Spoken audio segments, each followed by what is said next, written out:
Hey everybody, welcome to Built with Grace.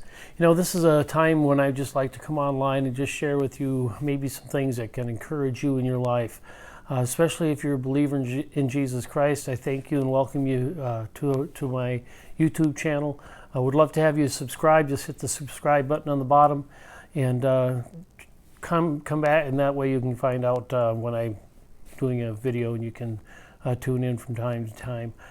My goal in life is to share life with you, to share from time to time my own personal experience, but also just to be able to maybe share some tidbits with you that God has spoken to me about in my life.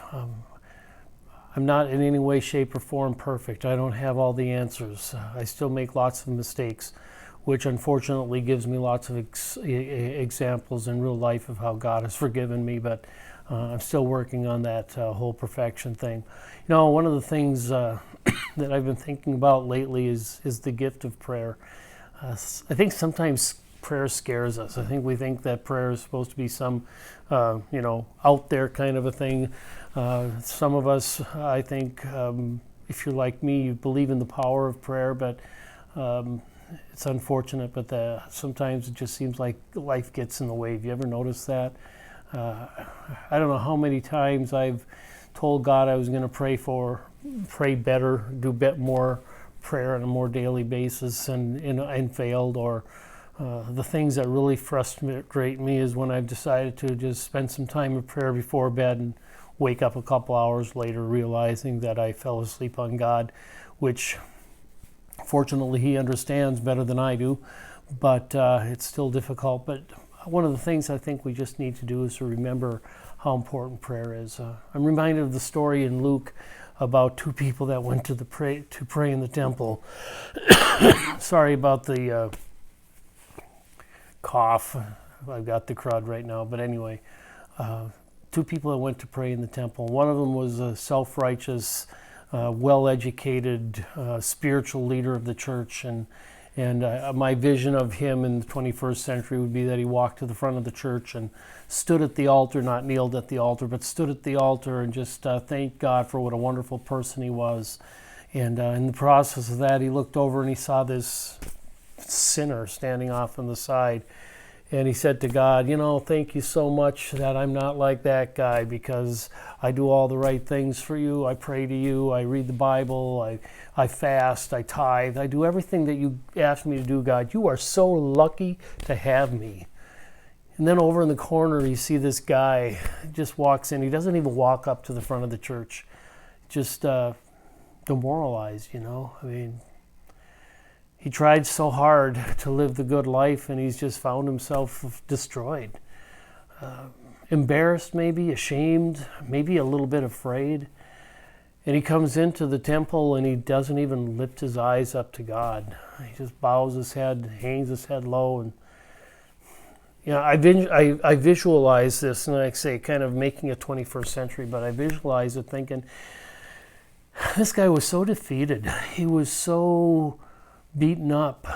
He was probably ridiculed by the crowd. He was a tax collector, which in the Jewish days, he was evil.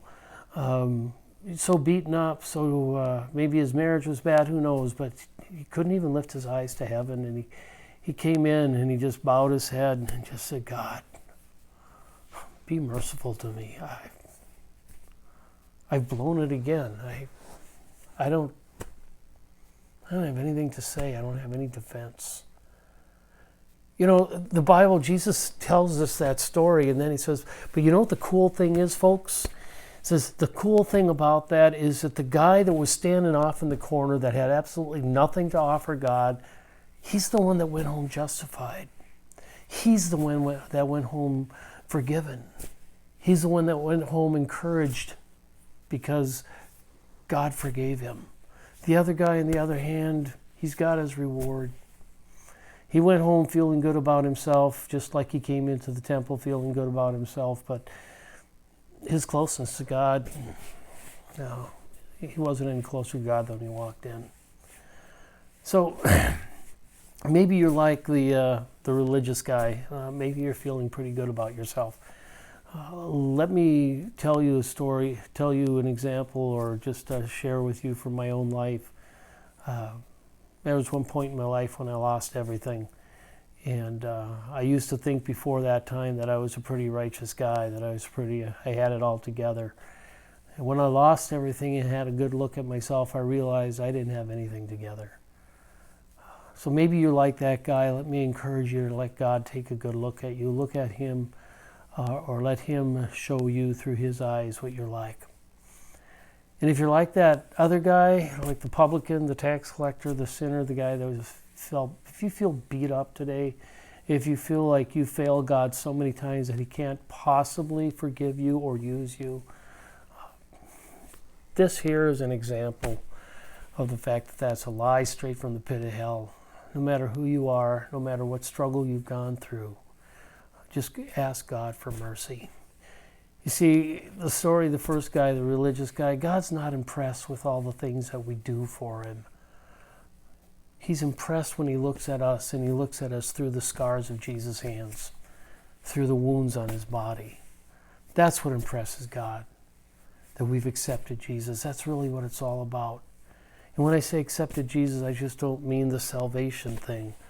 But I mean sometimes we just need to rest and remind ourselves of the great truth of his love and forgiveness for us.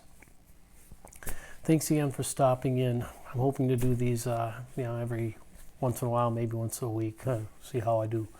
Anyway, but let me encourage you that if you haven't talked to God lately, for whatever the reason, spend some time talking to him. Let him know exactly how you feel. If you're angry with him, let him know. He can handle it. He's got big shoulders. If you're just thankful and grateful, sometimes I'm just so overwhelmed by how good God's been to me that I don't have the words, but I just thank him. So thanks for stopping in. Hope you subscribe to my channel. Hope that more importantly, hope you're encouraged by my words. Thanks again. Have a great week.